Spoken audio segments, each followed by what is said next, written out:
Obrolan iman Kristen kita bersama saya Bob Defense. Kita masih di seri Kristen Basic atau Kristen Dasar. Dan kali ini kita mau bahas satu pertanyaan dasar. Kalau saya sudah menjadi milik Tuhan, artinya saya sudah datang kepada Tuhan untuk menerima pengampunan dosa. Saya sudah punya niat itu kan artinya keinginan yang kuat ya dari dalam hati untuk disucikan oleh Tuhan. Nah, terus itu kan langkah pertama. Langkah selanjutnya terus apa? Saya tuh harus ngapain jadi orang Kristen itu? Langkah selanjutnya setelah langkah pertama itu adalah kita perlu tetap tinggal di dalam Kristus. Kalau yang langkah pertama tadi kan langkah pertama kan kita dari jauh ya. Jauh kan mendekat datang kepada Yesus. Nah, selanjutnya adalah tetap ada di situ gitu bersama dengan Yesus. Bahasa Alkitabnya tinggal di dalam Kristus. Nah, itu ada di surat-surat para rasul itu.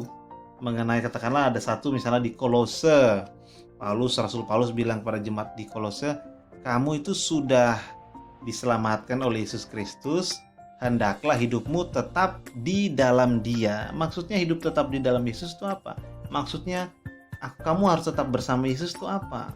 Maksudnya begini, orang Kristen itu bukan orang yang kalau dia jadi Kristen lalu dikasih selembar surat begitu, nih kamu baca suratnya, lakukan apa yang diinginkan Yesus Kristus. Dah, terus Yesusnya mana?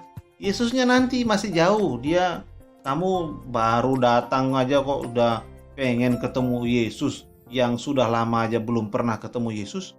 Gimana kamu ketemu Yesus? Kan gitu ya.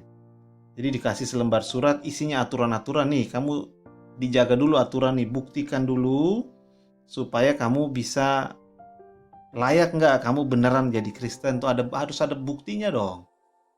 Nah, beberapa orang mungkin berpikir jadi Kristen begitu ya. Tapi itu bukan yang dikatakan para rasul gitu.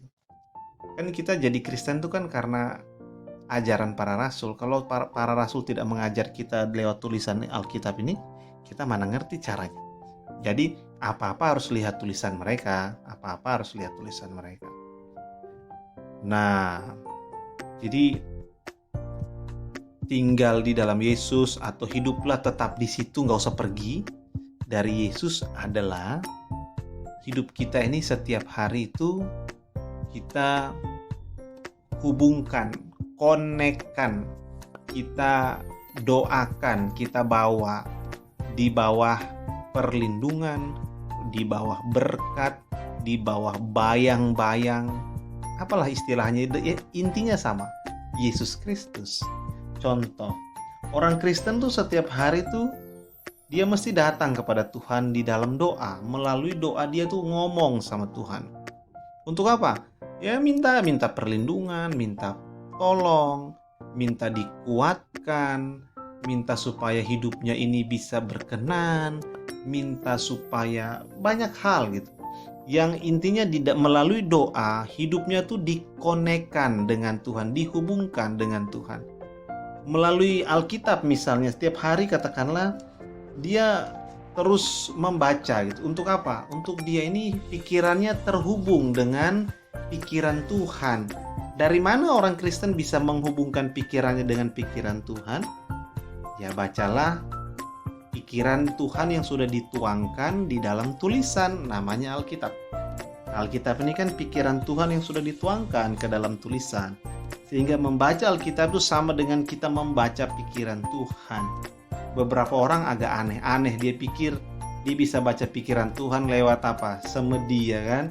Dia semedi terus kemudian dia pikir wah ini Tuhan tuh pikirannya begini, sementara itu tidak sesuai dengan apa yang tertulis. Nah, padahal Tuhan sudah menuangkan pikirannya, perasaan hatinya itu di sini dalam Alkitab. Sehingga menghubungkan hidup seseorang dengan Tuhan, satu tadi melalui doa, yang kedua melalui Alkitab. Yang ketiga, menghubungkan hidup seseorang dengan Tuhan melalui bersama-sama dengan orang-orang yang juga menjadi milik Tuhan. Biasa orang sebut dengan bersekutu, atau ke gereja, atau ke persekutuan, atau ke ibadah. Istilahnya beda untuk hal yang sama, maksudnya sama. Sehingga orang-orang yang menghubungkan hidupnya kepada Yesus, mereka mesti mencari orang Kristen yang lain. Untuk apa? Untuk connect. Karena Tuhan Yesus yang bilang, kalau 2 atau 3 orang berkumpul di dalam namaku itu artinya berkumpul dalam rangka untuk beribadah kepada Tuhan, membicarakan tentang Tuhan, membahas Alkitab, berdoa bersama, itu hal-hal itu di dalam nama Tuhan itu. Nah, berkumpul di dalam namaku, di situ aku ada. Artinya kita akhirnya terkonek dengan Tuhan juga ketika kita berkumpul bersama saudara seiman untuk melakukan hal-hal ibadah itu. Melakukan hal-hal yang Tuhan perintahkan untuk kita lakukan secara bersama-sama di dalam kasih dan iman kita kepadanya. Nah, jadi begitu. Itu langkah selanjutnya. Jadi kalau Anda Kristen ya kan, tapi terus Anda jarang berdoa, ya nggak bisa. Kristen itu harus setiap hari menghubungkan hidupnya dengan Tuhan.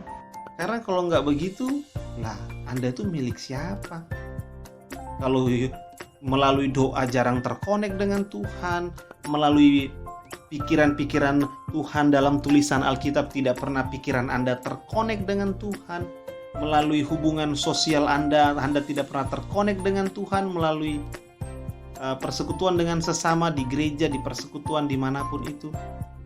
Nah, terus milik siapa sekarang? Nah, itu cara kita untuk mengujinya. Kita ini beneran Kristen apa enggak? Nanya aja ke diri kita. Saya ini hidupnya terkonek dengan Tuhan enggak? Terkonek enggak ya pikiran saya dengan pikiran Tuhan, Alkitab? Terkonek nggak ya hati saya dengan hati Tuhan dalam doa? Terkonek nggak ya hubungan sosial saya dengan Tuhan dalam hubungan dengan saudara seiman? Terkonek nggak? Kalau itu terkonek, ya berarti Anda orang Kristen. Tapi kalau bukan, ya itu patut diragukan. Paling tidak harus ragu kepada diri Anda sendiri. Dan mulailah langkah pertama untuk datang. Tuhan, ternyata selama ini saya ini cuman menjadi milik diri saya sendiri, milik dosa. Dari mana saya tahu milik dosa, Tuhan? Karena saya tuh lebih banyak mengikuti kata hati saya, mengikuti dosa-dosa saya sendiri. Apa-apa dosanya pengen ke kanan, saya ke kanan. Dosanya pengen menggunakan mulut saya kasih ya kan, ngomongnya kotor, maki-maki, ngomong tajam ke orang, menyakiti orang lewat mulut, melalui omongan-omongan. Nah, itu kan sudah jadi hamba dosa, menggunakan mulut untuk kepentingan dosa. Saya ini apa-apa kok, tangan saya ini main klik aja untuk lihat hal-hal yang nggak benar di internet, di HP, dimanapun. Berarti saya menggunakan jari saya, mata saya untuk apa? Untuk kepentingan dosa. Wah, saya ini berarti hamba dosa, Tuhan. Bukan hamba Yesus, bukan milik Yesus. Saya ini milik dosa saya. Waduh, bahaya ini. Nah, harus datang gitu. Ambil langkah pertama, datang pada Yesus, akui Tuhan, saya ini pendosa berat. Saya mau menerima penyucian dari Tuhan. Nah, dan mulailah langkah-langkah selanjutnya. Dan itu harus punya niat di sana, harus ada keinginan yang kuat, nggak main-main, karena masa kita main-main sama Tuhan, itu bahaya. Salah satu hal yang paling berbahaya di bawah kolong langit ini adalah kalau kita main-main dengan Tuhan. Karena Tuhan itu bukan diajak main-main. Dia itu Tuhan. Kita perlu menghormatinya. Nah, itu Kristen Basic kita. Pertanyaan yang tadi ya, gimana cara kita itu jadi orang Kristen setelah kita ngambil langkah pertama, yaitu kita disucikan. Nah, itu tadi ya, terkonek dengan Tuhan melalui doa, melalui Alkitab, melalui persekutuan kita dengan saudara seiman. Kiranya sejahtera dari Allah Bapa kita dan kasih karunia darinya menyertai Anda dan orang-orang yang Anda kasihi.